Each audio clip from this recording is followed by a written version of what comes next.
Supreme court ने फिर SBI को फटकारा है, नोटिस दिया है, पूछा है कि आपने क्यों नहीं वो सारे आंकड़े शेयर किए, वो कोड क्यों नहीं शेयर किए चुनाव आयोग को, जिस कारण वो सारी बातें, सारे तथ्य मिलान के साथ सामने आते और इलेक्टोरल बॉन्ड के सीरियल नंबर कहा गया है। और इस तरीके से सुप्रीम कोर्ट ने एक तरह से एसबीआई को कोई मौका नहीं दिया है और अपने ग्रिल में रखा है, बचने का कोई अवसर नहीं दे रहे हैं। हालांकि जनता एक्सपेक्ट कर रही कि थोड़ी और सख्ती हो, थोड़ी और सख्ती हो ताकि इलेक्टोरल बॉन्ड के मामले में वो खुलासे हो जाएं, जिसके लिए देश इंतजार कर रहा है। और इस खुलासों का देश को इंतजार है कि ये इलेक्टोरल बॉन्ड का खुलासा हो। और एसबीआई को एक तरह से फटकारा है। हम एक बार फिर खबर लेकर के अपडेट लेकर हाजिर हैं। हमने कहा था कि आज सुबह सोमवार को सुनवाई होनी है, क्षमा कीजिए, आज सुबह शुक्रवार को सुनवाई होनी है 10:30 बजे। वो सुनवाई हुई और सुप्रीम कोर्ट ने कहा कि एसबीआई को डिस्क्लोज करना होगा इलेक्टोरल बॉन्ड नंबर और इस बाबत नोटिस जारी किए हैं। डिस्क्लोज करना होगा, ये खबर सुप्रीम कोर्ट ने बताया में के हवाले से हम आपको बता रहे हैं। सुप्रीम कोर्ट ने फ्राइडे को यानी आज ये स्पष्ट कर दिया कि एसबीआई को डिस्क्लोज करना होगा इलेक्टोरल बॉन्ड्स नंबर्स भी। इसके जो डिटेल्स उसने सबमिट किए हैं उसके अलावा जो बॉन्ड्स में डिटेल्स बताए हैं बॉन्ड्स के बारे में, उसमें ये नंबर भी बताना होगा। In the latest development in the court mandated disclosure process concerning electoral bonds detail, a bench of Chief Justice D.Y. Chandrachud, Justice Sanjeev Khanna, Justice B.R. Gawai, Justice J.B. Pardiwala, and Justice Manoj Mishra reconvened today to hear an application filed by the Election Commission. In its application, the ECI sought the return of sealed cover documents furnished by the Commission to the court in adherence to its interim order. जो अंतरिम आदेश जो दिया supreme court में, उसमें supreme court ने चुनाव आयोग को ये बताया कि आप सील कवर में वो डॉक्यूमेंट फर्निश कीजिए, हमारे सामने लाइए, हमको पेश कीजिए जो कि आपको सील जो कि आपने बताया है, सार्वजनिक किया है और क्या नहीं किया है। मतलब फिर से हम इसको पढ़ते हैं कि in its application the ECI sought the return of sealed cover documents furnished by the commission to the court. कि चुनाव आयोग ने ये मांगा था कि हमने जो आपको डॉक्यूमेंट्स दिए वो वापस कीजिए इस तरीके से। तो इस बारे में जो अंतरिम ऑर्डर दिया गया था उसके हवाले से इसके आगे इस पर क्या कहा है ये भी हम आपको बता रहे हैं कि सुप्रीम कोर्ट का क्या जवाब था। इससे पहले चुनाव आयोग ने ये जोर देकर कहा कि it did not return any copies of this documents to uphold confidentiality. जो कॉन्फिडेंशियलिटी है उसको बरकरार रखने के लिए उसने उनके पास the ECI asserted that it did not retain, उसके पास कोई भी ऐसा तथ्य नहीं है, any copies of this documents, उसका कोई डॉक्यूमेंट्स का कॉपी नहीं है। तो therefore it sought the return of the sealed envelopes to proceed with the required action. तो चुनाव आयोग ने कहा कि जो हमने आपको दस्तावेज दिए वो आप हमको वापस कीजिए क्योंकि उसकी कॉपी हमारे पास नहीं है और एक सबूत के तौर पर होना चाहिए।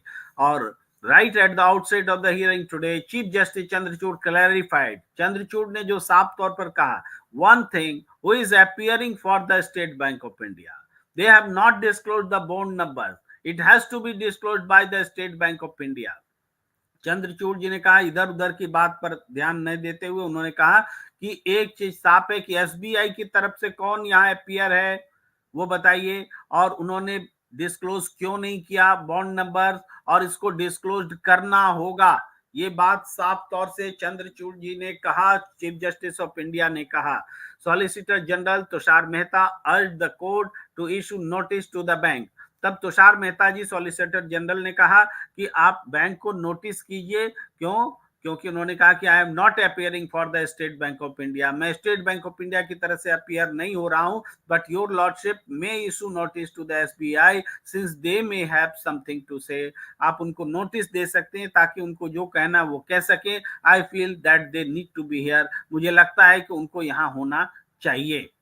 इन रिस्पॉन्स, जवाब में सीनियर एडवोकेट कपिल सिब्बल ने कहा, pointed to the operative portion of the court's ruling, तो कोर्ट्स रूलिंग के ऑपरेटिव पोर्शन को इंगित करते हुए उन्होंने कहा, insisting that it was an inclusive order, कि ये इंक्लूसिव ऑर्डर था, requiring all relevants detail to be furnished, कि सारे संबंधित जो विवरण है उसको फर्निश किया जाना चाहिए। हम आपको बता रहे हैं सुप्रीम कोर्ट में जो आज सुनवाई हुई उस बाबत बता रहे हैं, और चुनाव आयोग ने कहा था, सुप्रीम कोर्ट से कहा कि हमें वो दस्तावेज दीजिए जो हमने आपको सील बंद करके दिए हैं, क्योंकि उसका कोई कॉपी हमारे पास नहीं है। तो सुप्रीम कोर्ट ने कहा कि ठीक है, लेकिन सबसे पहले बताइए कि एसबीआई का कौन है यहाँ रिप्रेजेंटेटिव, कौन एसबीआई की तरफ से खड़ा है। तो तुषार मेहता सॉलिसिटर जनरल ने कहा कि मैं तो उसकी तरफ से नहीं हूं, आप चाहे तो एसबीआई को नोटिस कर सकते हैं, एसबीआई को यहाँ होना चाहिए। तो इस पर कपिल सिब्बल बोले कि देखिए, जो सुप्रीम कोर्ट का आदेश था, जो ऑपरेटिव आदेश है, वो बिल्कुल स्पष्ट है कि सारी बातें डिस्क्लोज करनी होंगी। तो एक तरह से उन्होंने कहा कि एसबीआई ने फिर गच्चा दे दिया है, उसने डिस्क्लोज नहीं किया है, ऐसी बातें उन्होंने कही है। एक बार फिर हम और अपडेट के साथ आपके पास आते हैं कि आगे, really speaking we can take exception to what the SBI has disclosed. The Chief Justice also countered. Chief justice ने एक तरह से नाराज होते हुए कहा कि हम सच बोल रहे हैं, हम कुछ सख्त कदम उठा सकते हैं, एसबीआई ने डिस्क्लोज नहीं किया इसको लेकर के। He also disapproved the State Bank's counsel not being present, और एसबीआई का वकील वहां प्रेजेंट नहीं थे, इसको भी उन्होंने खारिज किया कि ऐसा क्यों नहीं है वो, और इस पर नाराजगी जताई। To which SG Mehta said, उस पर एसजी मेहता ने कहा that they were not parties to the election commission application, कि वो इसलिए नहीं है क्योंकि इलेक्शन कमीशन के एप्लीकेशन में वो पार्टी नहीं थे, ये तर्क दिया। Although initially reluctant at the Solicitor General's insistence, Chief Justice Chandrachud ultimately directed notice to be issued to the State Bank of India. हालांकि सॉलिसिटर जनरल के बात से बहुत सहमत नहीं हुए, अपनी बात पर अड़ते हुए चीफ जस्टिस ने स्टेट बैंक ऑफ इंडिया को नोटिस जारी किया है। The bench also dispose of the election commission application with no objection from any of the parties. It instructed the Registrar General to ensure that the data filed by the Commission is scanned and digitized by 5 p.m. tomorrow. तो supreme court को भी कोई आपत्ति नहीं थी कि वो चुनाव आयोग को वो डेटा वापस करें, तो उन्होंने इसका स्कैन कॉपी रखने के लिए कहा, और शाम 5 बजे तक वो चुनाव आयोग को वो सारा डेटा वापस करने की बात भी कही। लेकिन जो मूल बात है उस पर लौटिए। वंस दिस इज कंप्लीट, एक बार ये कंप्लीट हो जाता है, the original copy was directed be returned to the election commission, और जब स्कैन वगैरह हो जाता है तो फिर वो चुनाव आयोग को उसका डाटा वापस दे दिया जाए। A copy of the scan and digitised files will also be made available to them, और उसका जो स्कैन कॉपी है, जो डिजिटाइज फाइल है, वो भी उनको उपलब्ध करा दिया जाए। Then this data is to be uploaded on the election commission, और तब ये डाटा को इलेक्शन कमीशन के वेबसाइट पर जारी कर दिया जाए। इस तरीके से इस खबर को जो इंडियन एक्सप्रेस ने छापा है, वो कहा है कि सुप्रीम कोर्ट ने एसबीआई को नोटिस जारी किया है कि unique alpha numerical code electoral bond का जारी करे।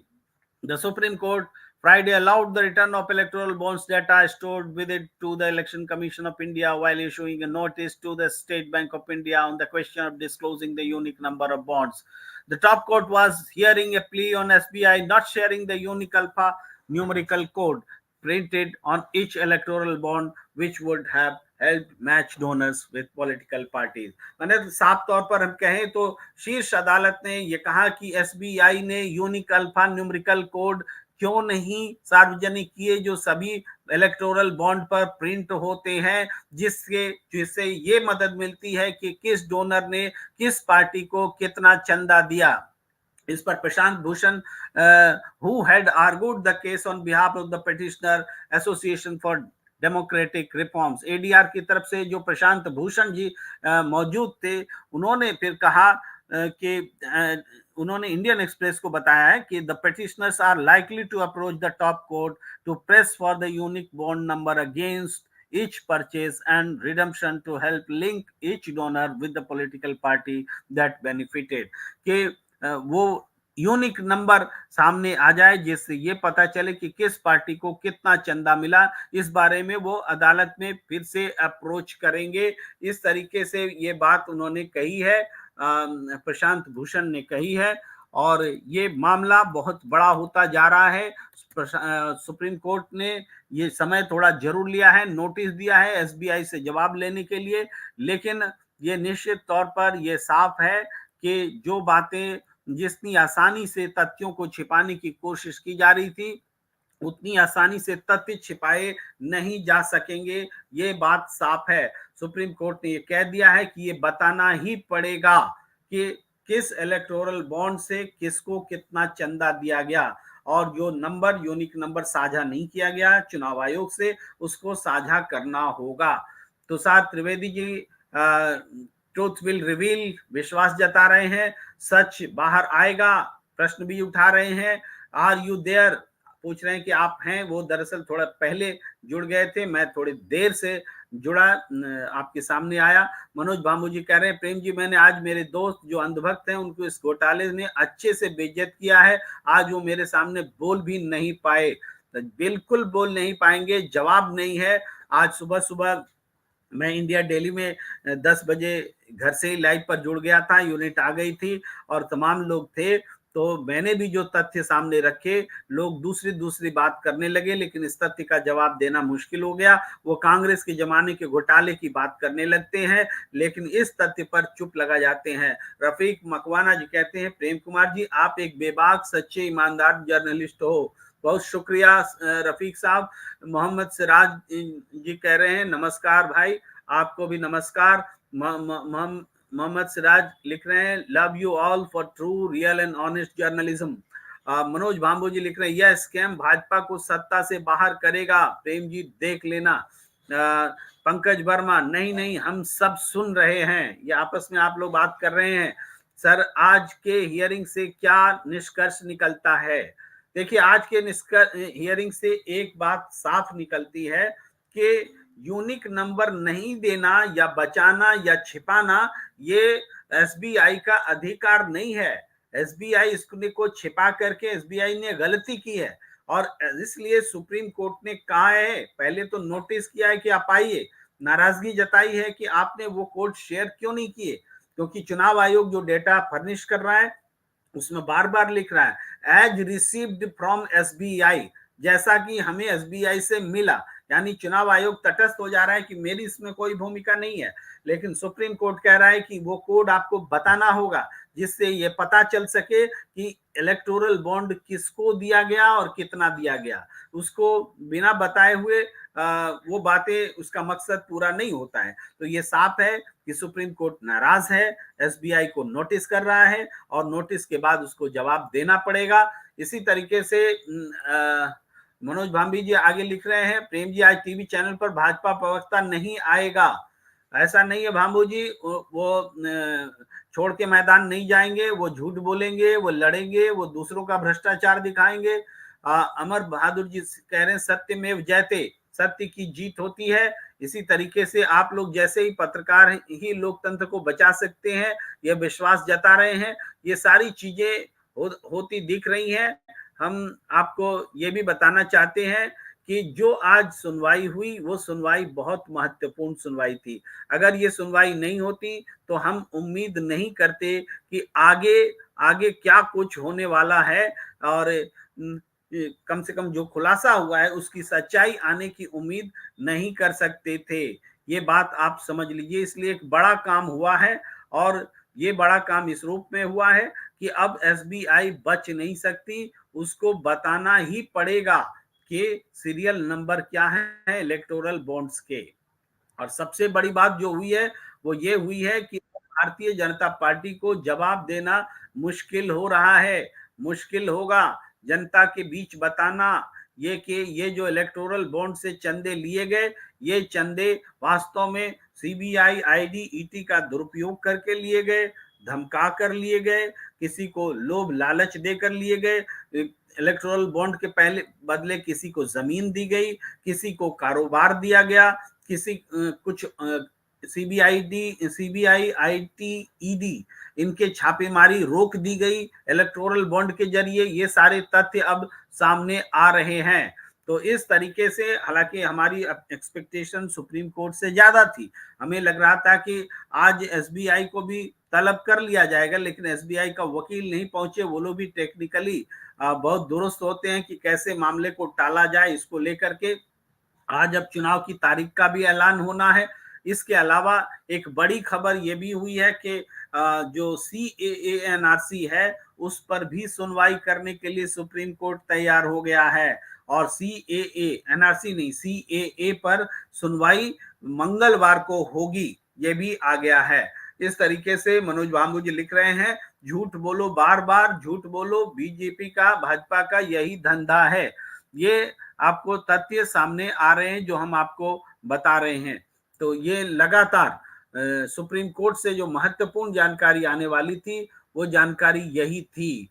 और हम आपको बताएं कि बहुत सारे एक्सपोज भी जो है कर रहे हैं। एक एक्सपोज मेरे सामने ट्विटर पर दिख रहा है कि quick supply chain private limited है, जो रिलायंस जिसको ओन करती है, उसने भी 410 करोड़ का चंदा दिया है। ये एक दर्शक हमें बता रहे हैं और प्रशांत भूषण जी ने इसको रिपोस्ट किया है। तो इसका मतलब है कि प्रशांत भूषण जी जब कुछ रिपोस्ट करते हैं तो वो महत्वपूर्ण होता है, और इस मायने में महत्वपूर्ण होता है कि वो लीगली साउंड है, वो गलत नहीं कर सकते, ऐसा हमें विश्वास होता है, हम विश्वास मानकर चलते हैं। तो ये इस हिसाब से देखें तो हम बहुत जल्दी इस खबर को स्क्रीन पर लाने जा रहे हैं। हम तैयारी कर रहे हैं कि आपको स्क्रीन पर यह खबर दिखाएं। ये बहुत महत्वपूर्ण खबर है कि कैसे रिलायंस की कंपनी के भी नाम सामने आए हैं। देखिए, और आज ऐसे कल रात से ही हंगामा मचा हुआ है, बवाल मचा हुआ है कि कैसे जो नाम इलेक्टोरल बॉन्ड के जरिए सामने उजागर हुए, उसमें जो कंपनियों के नाम आए वो उन कंपनियों का किससे कितना संबंध था। तो दो तीन बातें तो स्पष्ट रूप से दिखी। वो दो तीन बातें जो स्पष्ट दिखी वो ये कि जो इलेक्टोरल बॉन्ड खरीदने वाली कंपनियां थी उनको लाभ पहुंचाया गया, और लाभ कई तरीके से पहुंचाया गया।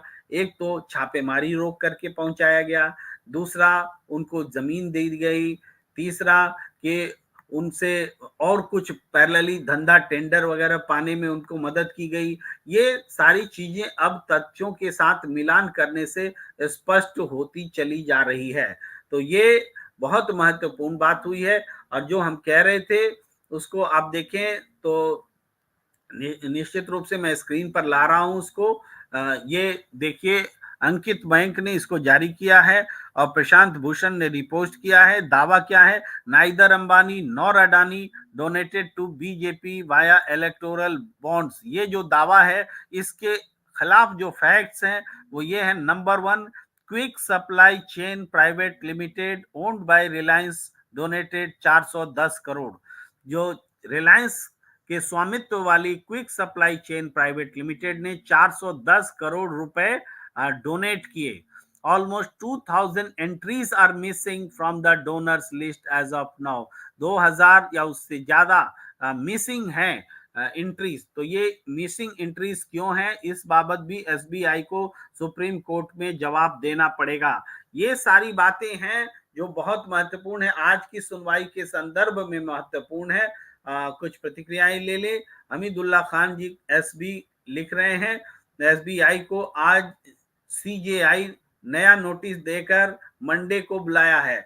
बिल्कुल वही बात हम कह रहे हैं कि मंडे को एसबीआई को बताना पड़ेगा वो सीरियल नंबर, यूनिक नंबर, जिसके बिना इलेक्टोरल बॉन्ड के सीरियल नंबर मैच नहीं हो सकते कि किसने किसको चंदा दिया। अभिषेक आर्या कहते हैं होपको तो पाक की कंपनी है, HUBCO, पाकिस्तान की कंपनी का भी जिक्र आया है, पावर कंपनी है।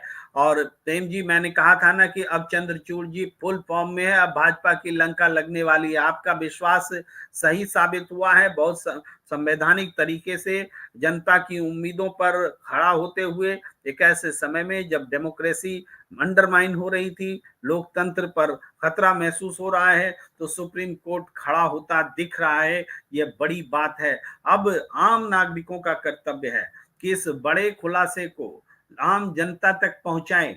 छोटे छोटे क्लिप्स बनाएं, वीडियो क्लिप बनाएं, व्हाट्सएप करें, मैसेज करें, एक दूसरे को बताएं कि क्या हुआ है। जो आपको समझ में आ रहा है उसको, या फिर जो ऑथेंटिकेट सोर्सेज हैं उसके जरिए बताएं। सोर्स महत्वपूर्ण है। सोर्स अगर महत्वपूर्ण नहीं होगा तो फिर अफवाह फैलेगी। तथ्य के साथ बात को रखिए तो वो सच्चाई फैलती है। इस तरीके से ओम प्रकाश जी लिख रहे हैं, बहुत झूठी सरकार और गोदी मीडिया जनता को पागल बनाए हुए है। ये लिख रहे हैं। ये निश्चित रूप से जनता की जो उम्मीदें हैं वो उम्मीदें मीडिया की ओर से जो है वो नाउमीदी में बदली हैं। लेकिन हम ये भी देख रहे हैं कि कोई ना कोई शक्ति, लोकतांत्रिक शक्ति सामने आती है और इन चीजों को सामने लेकर आती है। जो सरकार छिपाना चाहती है उसको लेकर के वो सब बताते हैं। इस तरीके से हम ये देख रहे हैं, इस चर्चा में एक प्रशांत भूषण जी ट्वीट कर रहे हैं, wow, government issues guidelines for out of turn disposal of IT appeals for cases where a VIP PMO reference is received. एक बड़ी खबर प्रशांत भूषण ये दे रहे हैं कि गवर्नमेंट अब गाइडलाइंस बता रही है कि आईटी में जो अपील्स है, आईटी अपील्स जो हैं उसको डिस्पोजल को लेकर के ये प्रशांत भूषण जी ट्वीट कर रहे हैं। वो भी एक इम्पोर्टेंट बात है। जयराम रमेश जी कह रहे हैं, here is quick first analysis of the electoral bond data disclosure that the SBI put up last night after weeks of attempting. ये वो पूरा उसका डिटेल लेकर के आए हैं। मैं चाहूंगा कि वो जरूर आपको बताएं। जयराम रमेश जी ने जो कहा है उसको हम बताना चाहते हैं, लेकिन इसको थोड़ा टुकड़ों टुकड़ों में हम आपको बताते हैं तो वो सही रहेगा। और टुकड़े टुकड़े में बताने के लिए स्क्रीन पर इस लाना बहुत जरूरी होता है। अगर स्क्रीन पर चीजें नहीं लाई गई तो आप उसको समझ नहीं पाते हैं। मेरा मकसद खबर को रखना भी है, मेरा मकसद खबर को समझाना भी है, और इस तरीके से हम आपके सामने खबर को अपडेट के साथ लाने की लगातार कोशिश करते रहते हैं। हमारी कोशिश आपको अपडेट करते रहने की है।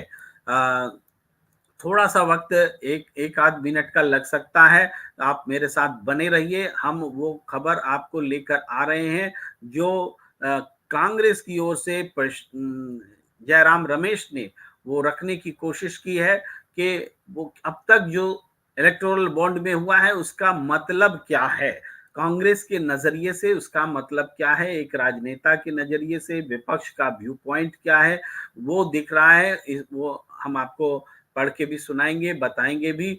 और बहुत जल्दी तो आपको थोड़ा सा इंतजार करना पड़ेगा, थोड़ा सा इंतजार और कीजिए, और निश्चित रूप से हम ये सच्चाई भी लेकर के आपके पास आने जा रहे हैं।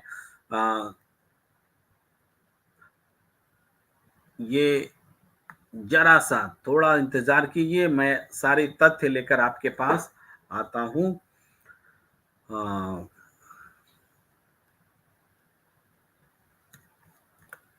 आपको इंतजार कराने के लिए मैं क्षमा मांगता हूं, लेकिन ये बहुत जरूरी बात है, इसलिए मैं आपको इंतजार करा रहा हूं। ये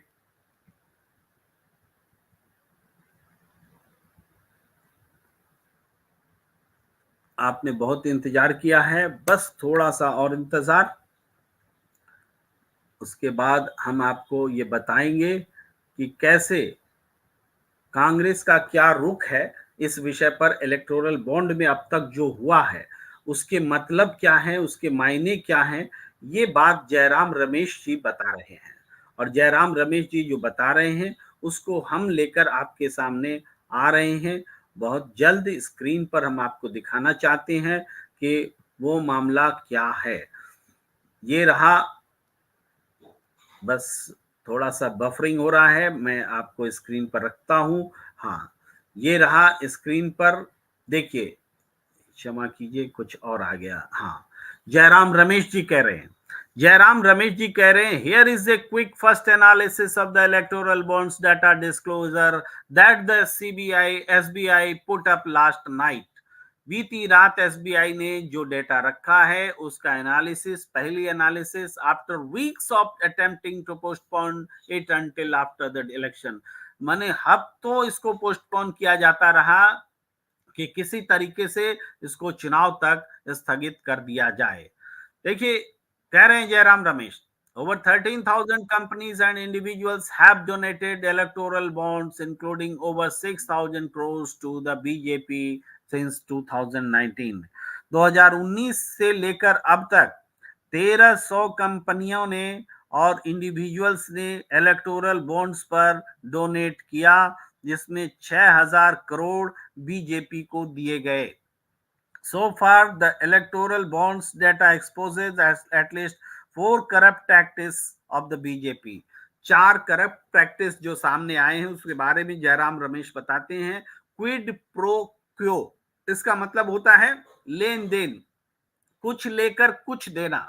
So there are many cases of companies that have donated electoral bonds and immediately afterwards gotten huge benefits from the government। बहुत सारी कंपनियां हैं जिन्होंने इलेक्टोरल बॉन्ड्स डोनेट किए, यानी इलेक्टोरल बॉन्ड्स खरीद करके पैसे दिए, और उसके तुरंत बाद उनको सरकार की ओर से बड़े बड़े फायदे दिए गए। उदाहरण के लिए, mega engineering and infra has given rupees 800 crore in EBs. उसने, मेगा इंजीनियरिंग ने 800 करोड़ इलेक्ट्रॉनिक बॉन्ड्स में दिए, इलेक्टोरल बॉन्ड्स में दिए, और अप्रैल 2023 में उन्होंने 140 करोड़ डोनेट किया, और ठीक एक महीने बाद उनको 14,400 करोड़ में थाने बोरीवली ट्विन टनल प्रोजेक्ट दे दिया गया। जिंदल स्टील एंड पावर, इन्होंने 25 करोड़ का इलेक्टोरल बॉन्ड 7 अक्टूबर को खरीदा 2022 में, और ठीक 3 दिन बाद उनको गारे पाल्मा जो कोल माइन दे दिया गया 10 अक्टूबर को। जिंदल स्टील एंड पावर, इनको, इनके बारे में भी जयराम रमेश ने कहा है। इसके अलावा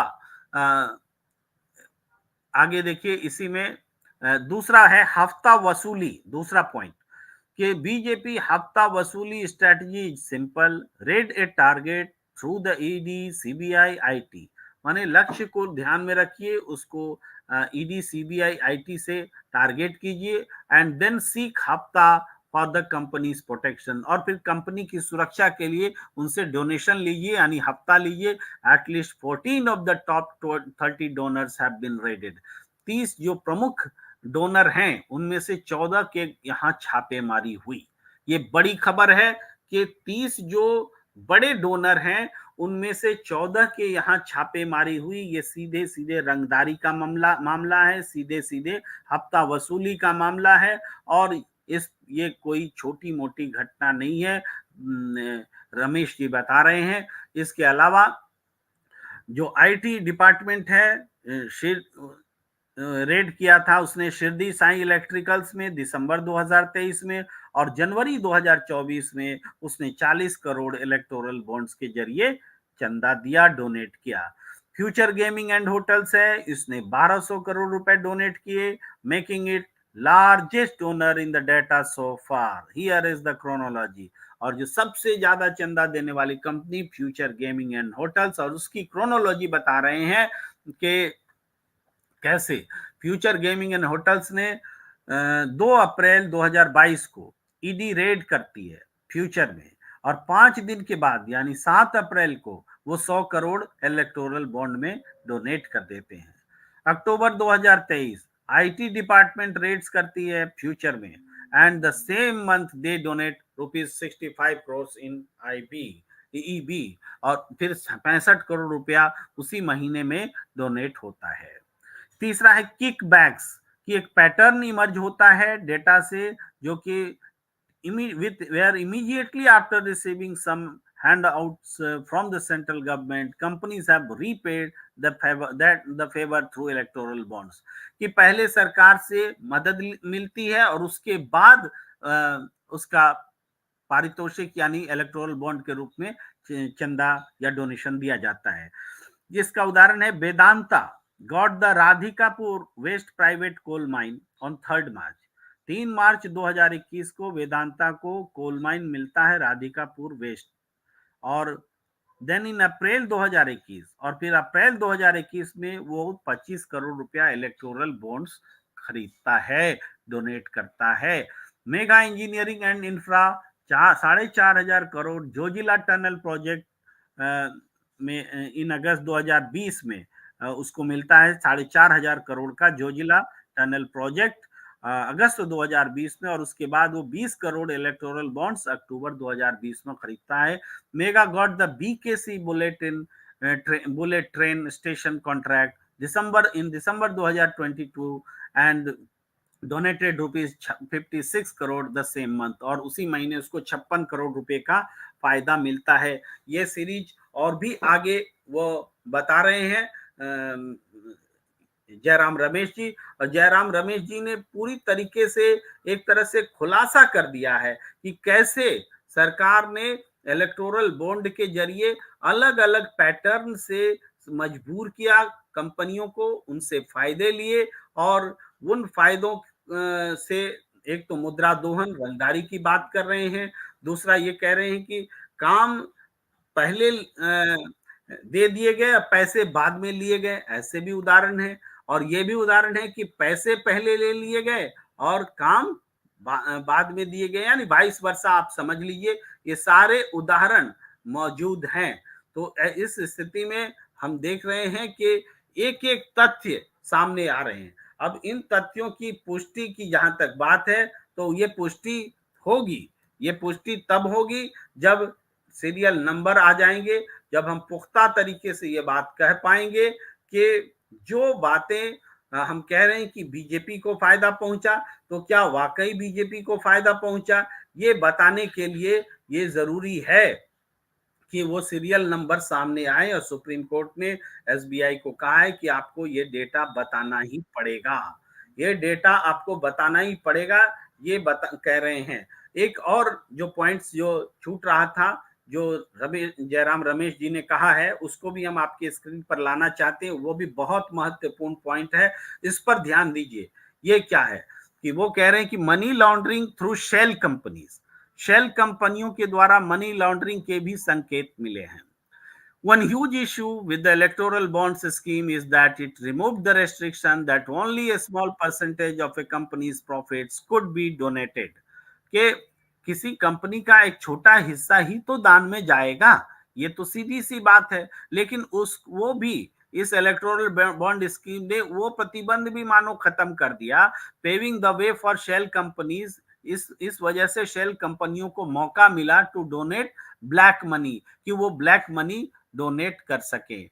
अब इस बात को हम समझाएंगे, थोड़ा पढ़ लेते हैं। There are many such suspicious cases, ऐसे बहुत सारे संदिग्ध मामले हैं, such as the rupees 410 crore that has been donated by quick supply chain limited, a company whose entire share capital is just rupees 130 crores according to MOCA filings। मानी एक company जो quick supply chain limited है, जिसके पास 130 करोड़ की पूरा capital है, वो 410 करोड़ दे देता है, इसका मतलब दान दे देता है। इसका मतलब है कि सस्पिशियस तरीके से ये संदिग्ध मामला है, शेल कंपनियों के जरिए ये काम किया गया है, नहीं तो 130 करोड़ की दौलत वाली कंपनी 410 करोड़ कैसे चंदा दे सकती है। Another major issue is missing data, और सब एक महत्वपूर्ण बात है कि डाटा मिसिंग है। एसबीआई ने अप्रैल 2019 में ये डाटा प्रोवाइड करना शुरू किया, but SBI sold the first tranche of bonds in March 2018। 2018 में ये बॉन्ड का इशू किया था उन्होंने। 2,500 करोड़ बॉन्ड्स मिसिंग है इस डाटा में। Where is the data of this missing bonds, तो ये मिसिंग बॉन्ड के डाटा कहाँ है फ्रॉम 2018 टू अप्रैल 2019। 2018-19 के बीच ये समय इसलिए महत्वपूर्ण है क्योंकि इस दौरान भी चुनाव हो रहे थे, 5 साल पहले की बात है।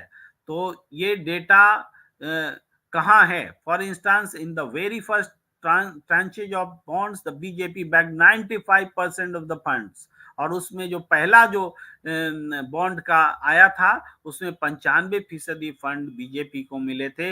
Who is the BJP trying to protect? BJP किसको बचाने का प्रयास कर रही है? As the analysis of the electoral bonds data continues, many more such cases of the BJP's corruption will become clear. आगे और भी ऐसे मामले बीजेपी के करप्शन के सामने आएंगे. जयराम रमेश कह रहे हैं, we also continue to demand unique bond ID number. हम यूनिक बॉन्ड आईडी नंबर की डिमांड करते रहेंगे, so that we can precisely match donors to recipients, ताकि हम डोनर और रिसिपिएंट्स यानी दानदाता और प्राप्तकर्ता के बीच संबंध को एस्टैब्लिश कर सके. तो ये जयराम रमेश जी ने पूरे मामले को एक तरह से स्पष्ट कर दिया, इस उदाहरणों के साथ स्पष्ट कर दिया कि किस तरीके से इलेक्टोरल बॉन्ड के जरिए रंगदारी वसूली गई, किस तरीके से इलेक्टोरल बॉन्ड के जरिए फायदा पहुंचाया गया, किस तरीके से इलेक्टोरल बॉन्ड बेचकर या डोनेट करवा करके शेल कंपनियों को मौका दिया गया कि जिस कंपनी की जितनी वर्थ कैपिटल नहीं है उससे ज्यादा वो डोनेट कर रही थी. तो इस तरीके से ये पूरा मामला जो है संदिग्ध, सस्पिशियस और आपराधिक मामला, और ऐसा लगता है कि इसमें सीधे तौर पर बीजेपी शामिल रही है. ये बात तब पुष्ट हो जाएगी जब वो यूनिक नंबर आएगा, जब रिसीव करने वाले और दान देने वाले दोनों के आंकड़ों का मिलान होगा. तब ये पता चलेगा, जो बात हम अखबारों में छपी और सामने आ चुकी बातों को जोड़ करके एस्टैब्लिश करने की कोशिश कर रहे हैं, वो आंकड़े खुद ब खुद वो बात कर रहे होंगे. तो इस तरीके से ये बहुत बड़ी उम्मीद सुप्रीम कोर्ट ने जगाई है, और सुप्रीम कोर्ट के ने जो उम्मीद जगाई, हमें पता चलेगा कि ये सरकार अब तक की सबसे भ्रष्ट सरकार रही है. इस सरकार ने भ्रष्टाचार को शिष्टाचार बनाया है. इस सरकार ने क्रोनी कैपिटलिज्म को बढ़ावा दिया है. इस सरकार ने पूंजीपतियों से पैसे लेकर के एक ऐसी खरीद फरोख्त की है सरकारी संसाधनों की, इसका सबका सबूत मिलता दिख रहा है. और हम जैसे जैसे और खुलासे सामने आएंगे, हम उसको सामने लेकर आपके पास आते रहेंगे. इस बातचीत को हम यहीं पर रोकना, विराम देना चाहते हैं. आपका बहुत बहुत आभार. अगर आपने हमारा YouTube चैनल सब्सक्राइब नहीं किया है तो प्लीज इसे सब्सक्राइब कीजिए, लाइक कीजिए, शेयर कीजिए, ताकि हमारे और आपके बीच बातचीत का ये सिलसिला आगे भी जारी रहे. कुछ एक प्रतिक्रियाएं बहुत आई हैं जिसको मैं ले भी नहीं पाया, मैं लेकिन क्षमा चाहता हूं. फिर आगे हम आपकी प्रतिक्रियाएं लेते रहेंगे. तो हमें दीजिए इजाजत. नमस्कार.